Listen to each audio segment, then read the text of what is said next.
Hi, everybody. Dennis Prager here, and a Happy New Year to you. I'm actually not even wishing people Happy New Year. I am now at the point of writing back in texts and emails, I wish you a better New Year. That will suffice at this time. I'm not quite there yet where I could wish people a Happy New Year, because for so many people it's so difficult a time. Anyway, on behalf of Otto, how is Otto doing? Is he, yeah, he's looking great. By the way, Snoopy is in the room too, but you can't see him. And it's very rare that his brother, the Basset Hound, is in the room at the same time. By the way, you should see how much they love each other. It's actually very touching. How often they will lick the other's face, eyes, ears. It's part grooming and it's part affection. But it is very touching. My wife and I do rue the thought of one of them dying and the effect it'll have on the other. But you know, that's the way of life. Death is part of life. You know, I have a chapter on that in my book on happiness. I was always aware, even when I was very young, when you sort of think you're immortal, but I was very aware everybody dies. Even saying that is jolting to people, because we have created a society where people don't come into contact with death, especially human death. Anyway, I do wish you, nevertheless, a Happy New Year. And I was thinking about, as I always do, what would I open up with? I just want to remind you that these fireside chats are completely spontaneous. And that has risks in it because, you know, what do I say? Will I regret having said something that unscripted? But it doesn't matter. The genuineness is more important than any risks that are taken. So I was thinking of any number of things to open up with and then take your questions. And I have to say, something has really grabbed my attention. I have to read it to you because of the list. It's a list, and I didn't memorize the list. So the Speaker of the House of Representatives, many of you are outside of the United States, so she is sort of the head of one of the two, use the word that is usually used in the world, houses of parliament. We call it Congress in the United States. You call it parliament in most countries. So we have a Senate and we have a House of Representatives. The head of the House of Representatives is the Speaker of the House. That is the one who is elected by the dominant party, which in this case is the Democratic Party in the House. Nancy Pelosi has announced, for those of you listening around the world, this will give you as good an idea of what is going on in America as anything I could tell you, and why I believe that everything the left, not liberals, but the left touches, is ruined. Here's a perfect example, and of the absurdity. This is as absurd as it is destructive. There is now a proposal before the House of Representatives in the United States of America that no gender-specific noun can be used. Here's the list. This can no longer be used in the House of Representatives of the United States if this passes. This is Clause 8C3 of Rule 23 of the House's Code of Official Conduct. Ready? Here are some of the terms not to be used any longer. Father, mother, son, daughter, brother, sister, uncle, aunt, first cousin, nephew. I don't know why first cousin, because that's not gender specific. Maybe because of the word first, that implies that a second cousin is inferior. I don't know. Nephew, niece, husband, wife, father-in-law, mother-in-law, son-in-law, daughter-in-law, brother-in-law, sister-in-law, stepfather, stepmother, stepson, stepdaughter, stepbrother, stepsister, half-brother, half-sister, grandson, and granddaughter. So what will take their place, you ask? So, for example, parent, you don't say, I am not a father. So if I were in the House, I could not say, if the Democrats have their way, I cannot say, oh, I'm a father of two. So in my case, I'm a father of two sons. I would have to say, I am a parent of two children. Get it?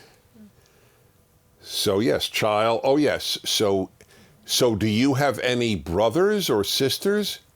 No. I have one sibling.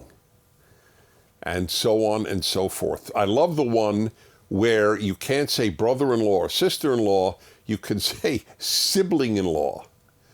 I'm going to refer to my sister-in-law from now on as my sibling-in-law. She won't know what I'm talking about for good reason. Now, here is the danger. Liberals, now specifically liberals will dismiss this as trivial. That's the point. Liberals don't agree with this. This is a left-wing position. But liberals don't care. So they let the left get away with everything it wants. The liberals don't understand that conservatives are their allies, not the left. This is the greatest single mistake in contemporary life. Liberals, who often have wonderful values, don't understand that it's us conservatives, or it's we conservatives, who protect their values, like free speech, racial integration, etc. Liberals don't think it's wrong to say, I'm a father. Leftists think it's wrong to say, I am a father. But what do liberals do? They say, no big deal. Antifa destroys cities. Okay. They got carried away. They're a minority. There's always an excuse for the left on the part of the liberal. Always. I mean, always. I know of no exception. There is really nothing the left could do that would render a liberal less likely or certainly decided not to vote Democrat. It would not happen. So deep is the brainwash that the right is their enemy, not the left. That's what it means. So let me tell you what price is paid. So I'll dedicate this to the liberal viewer, and for all of you for that matter. Is this a big deal? Am I making a mountain out of a molehill that you can no longer say father, mother, brother, sister, son, daughter in the U.S. House of Representatives if this passes? Well, this is a tragedy. The human species is composed of men and women. This is not anti-transgender. You consider yourself, you're biologically male and think you're a woman. You look like a woman, dress like a woman, talk like a woman, have a woman's name. I will refer to you as a woman. I don't have an issue with that. It's none of my business what your private parts are or what your chromosomes are. I understand that. That has nothing to do with this. The transgender man, of course, says man, or father or son. That's the irony. They most affirm a gender identity. This is for the non-binary. Do you know any non-binary people? Do you? Anyone who identifies as neither? They exist, but they are spectacularly rare. Far rarer than transgender, who are very rare. So this has nothing to do with non-binary people in the U.S. Congress, of whom there are zero. This has to do with being woke. This has to do with the chaos that the left wishes, consciously or unconsciously, to create in society. Tear down everything. That's what it amounts to. And you know who I feel the worst for? Young people. To think that you would grow up in a world where there were no men and women, only people. There were no mothers and fathers, only parents. No sons and daughters, only children. What a poorer world. It was one of the most exciting things to me growing up, that I'm a boy. What are these girls about? What is girl? It was like, whoa, what's a girl? And a girl thinking, oh, boys. What are boys about? What is that like? It was exciting. It was frightening.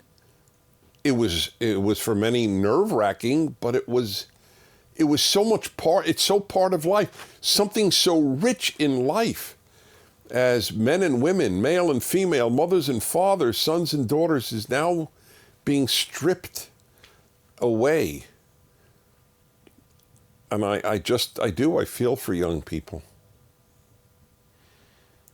I feel for young people on so many grounds. You're not really American. You're not really a Christian. You're not really a Jew. You're a black or a white. Like that matters. You realize all important distinctions have been destroyed and the trivial distinction has been made important? It's important to be a member of your nation. It's important to be a member of a religion. It's unbelievably unimportant what color you are. It's the least important thing about you. And finally, another terrible thing about what it is to be young today is the left is destroying your past and destroying your future. Your past, if you're American, or any group, but especially American, your past, if you're American, is awful, and your future is even awfuler, because climate change is an existential threat to your life, which is not true. I've been hearing that it's an existential threat now for 30 years. Every 30 years, every 12 years, in 12 years it'll be too late. Then 12 years passes, very little actually happens. 12 years, it'll be too late. So if you're a young person, you have no past to identify with, and your future is utterly bleak. All courtesy of the woke, the left. Okie doke. Let's go to your questions. And here we go with number one. Hi, Mr. Prager. My name is Grayson, and I am a 21-year-old Prager Force member from Plano, Texas. In the midst of these ongoing lockdowns and overreaching government mandates, it seems evident that Americans no longer value their freedoms to the point that we once did. Too many have just gone along to get along without any sort of resistance at all. How can we impart the love of freedom and the values of liberty to more people across the country? Thank you. Yes, my friend, this is one of the most depressing things in my life as an American. That's my column. I hope you will all read it. Hope you read my column every week. It's up at my website. It's up at Town Hall. It's up at Daily Wire. It's up at American Greatness, Jewish World Review. So anywhere, I don't care where you read it, as long as you do. And it is exactly about this subject, how sad it has been to me, the acceptance by so many Americans of the curtailing of their liberties, all, of course, in the name of safety. It's an interesting false god, the safety god. It's an interesting one. In the ancient world, every culture had child sacrifice or virgin sacrifice, human sacrifice. We think that we are way advanced, but we're not. In the name of safety, the God of safety, the number of lives sacrificed, the number of livelihoods certainly sacrificed is staggering. Oh, it's not safe to open your restaurant. If it's not safe to open a restaurant, don't go. Nobody's forcing anybody to go to a restaurant. Don't go. If you believe you'll die or might die if you go to a restaurant, don't go. But to deprive people of a livelihood, and again, you say, well, they don't die. They bring home the virus from the restaurant, which will kill Grandpa. So sit with Grandpa outside. That's it. Or, by the way, if masks are so effective, just talk to Grandpa with a mask on. But, hey, I am a grandpa, and let me tell you something. I don't want everybody younger than me to have no life because of the God of safety. You deserve a life. I'm prepared to take the risk of dropping dead from COVID so that you actually have a life, okay? And I speak on behalf of the great majority of people my age, believe it or not. More young people are scared out of their minds than old people. That's the irony. Because you've only experienced being scared by the media. It is astonishing that people have accepted no liberty in their lives during this period. That government would take away so many of their rights. But I live in California where there are virtually no rights, and I went to visit my son in Florida. And I went to give some speeches for PragerU. Went to Turning Point USA. By the way, you should watch my talk at Turning Point USA a couple of weeks ago. It's on the internet. And it was to thousands of young people. I really would like you to watch that speech. And then pass it along, please. It's really important, in my opinion, to hear. So now Snoopy is visiting Otto. You see what I mean? Oh, this is a great moment in Fireside chat history. You're seeing the brothers loving each other up. This doesn't end, by the way. Generally speaking, once one of them starts grooming the other, the other will actually move away because their hair is starting to be removed by the other's tongue. Well done, Snoop. Very nice. He's made his debut. It's not his debut, right? He's been on before. Yeah, almost. It's a semi-debut. Everything good, Otto? The response to my saying Otto is very moving to me. I could have said checkerboard. I got the same response. You have to understand, Otto, I relate to Otto. Otto has an ability to stay calm and cool through everything. And I sort of have that. That's my nature, too. It's a blessing to have that nature, by the way. You know what I should talk about? I think I did, though, right? Nature. The natures we're given. What was that, number what? I don't remember what number, but it's a very important thing to know what your nature is and then battle it the rest of your life. That's pretty much the way it works. All right, yes, the ability, and there's so much terrible going on. Not only the loss of freedom, I mean, the snitching. Was it Eric Garcetti, the mayor of Los Angeles, actually said people should snitch on their neighbors. And there's a viral video of it happening in Quebec. 6 people gathered for New Year's. 6 people in an apartment. Somebody snitched. They were arrested. Amazing. Antifa could commit all this violence. Nobody gets arrested. But if you have a New Year's Eve party in your own apartment with 6 people, then people get arrested. It's a very dark time in that way. All right, Grayson, thank you. Gwendolyn, 23 years old, Kelso, Missouri. Hi, Dennis, Otto, and Megan. All right, Megan. She's still not ahead of Otto, but she's up there, you got to admit. And it's more than your arm. It is. Yes. No, it's now all of Megan. I watched your speech for Turning Point. Oh, perfect. For Turning Point's Student Action Summit, and I absolutely loved it.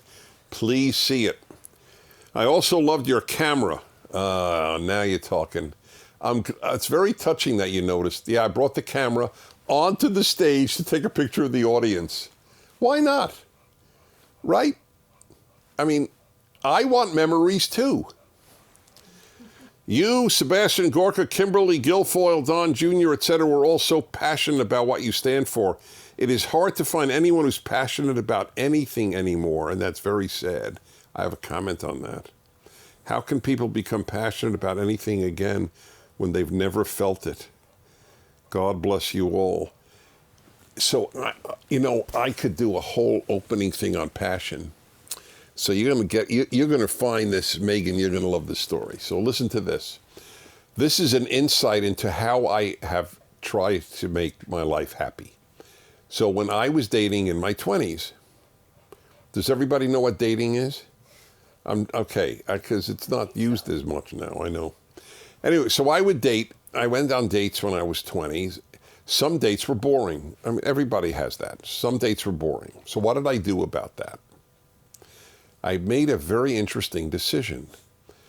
I decided that the next time I'm with a boring date, I am going to try to figure out, why do I find this person boring? So I made boring dates fascinating for me, because I was like an anthropologist with a tribe of boring people. Why are they boring?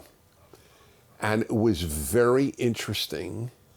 I came to a number of conclusions, but the biggest was she had no passion. Nothing really mattered that much to her. Yes, she liked movies, or she would talk about her favorite movie or favorite food, but that's not the same thing. And I'm passionate about a lot, as you probably know. And that really struck me. And do you know what? I don't have a great answer for you. If you have a nature that is not passionate about anything, how do you gain one? So here is my fear. I think that most religious people have a built-in passion. They're passionate about their religion. The Bible, their religion, their church, their synagogue, their church or synagogue study group. They have a lot that gives them passion. Their faith does. That's pretty universal among truly religious people. Secular people don't have that. But they want to be passionate about something. So that explains a tremendous amount of what we're seeing now. Anti-racism, quote unquote, has become the passion. So anti-racism is the passion. And it fills their somewhat empty soul, which has been emptied because of secularism. Secularism is great for government and terrible for everything else, as I've said all of my life. And they've filled the lack of passion with this passion. And you see it, they're just screaming, they're screaming. I mean, the very fact that this is meaningful, we won't say daughter or son or father or mother. It's like artificial passion. Leftism is artificial passion. It's an interesting new term that I would use for it. So yes, it's a very significant issue you touched upon. Laurie, 58, Winnipeg, Manitoba, Canada. Not only have I been to Winnipeg on a number of occasions giving their lecture, but I even remember that the windiest street corner in Canada is Portage and Main in Winnipeg. Bet you that moved you, Laurie. Hi, my husband and I started watching your Fireside chats when the lockdown hit Canada last March. Oh, thank God for the lockdown. We enjoy watching you and Otto every week. You hear that, Oh? Is he moved? Deeply. In his usual way. Yeah, he's moved. Our conservative premier, that is the premier in Canada, it's by province. So America, it's states with governors, and in Canada, it's provinces with premiers. Our conservative premier, Brian Pallister, has the province of Manitoba in what appears to be the toughest lockdown in Canada. I did not know that. Tougher than Quebec? Whoa. He declared certain items non-essential. Therefore, my elderly father could not walk into a store to buy a toaster, but we had to buy it online and wait a week for curbside pickup. People are dying buying toasters. I totally get it. Yesterday, my husband tried to go to Lowe's to buy a new window blind. However, that aisle was all taped off, as our premier decided this too was a non-essential item. This is crazy what we're living through. What do you think is driving, great question, what do you think is driving politicians to not just crash our economies, but burden us with loony restrictions? Stores have actually been fined for selling non-essential items. Thanks. Okay. I've been asking myself this too, because this is not only, it's in America, there's a big division between Republican governors and Democratic governors. But around the world, like in Manitoba, conservatives, or the UK with Boris Johnson, who originally did not want lockdown and then fell apart, and now it's got a huge lockdown. Israel, India, these are right-wing governments, and terrible, unbelievably catastrophic lockdowns. So here's my theory. Number one, I don't know there are two theories I have. I don't know which order. I don't know which is more important than the other. But here they are in no order. Nobody wants to take the risk of being a leader as a result of whose policies a lot of his fellow citizens died. There is a lack of courage that is an animating issue, left or right. They don't want the dead on their beat, as it were, on their watch. Number two, they are all well-educated, these leaders, and they have imbibed the religion of experts. Experts say, and then they genuflect. Experts say. What does that mean? Why do experts have wisdom? Experts have expertise. Expertise doesn't tell you what to do. Expertise tells you information. That's all it has. The record of wisdom from the expert community is very low, very, very low. That's why many years ago, the great American conservative thinker William F. Buckley said something to the effect, I'd rather be governed by the first 1,000 names in the Boston phone book than by 1,000 Harvard professors. Why did that resonate with people? Because they don't associate Harvard professors with wisdom, only with expertise. Yes, if I want to know how cells work, I will go to a biologist. If I want to know whether to have a lockdown, I have no interest in going to a biologist. I will hear his information, but why do I assume he's wise?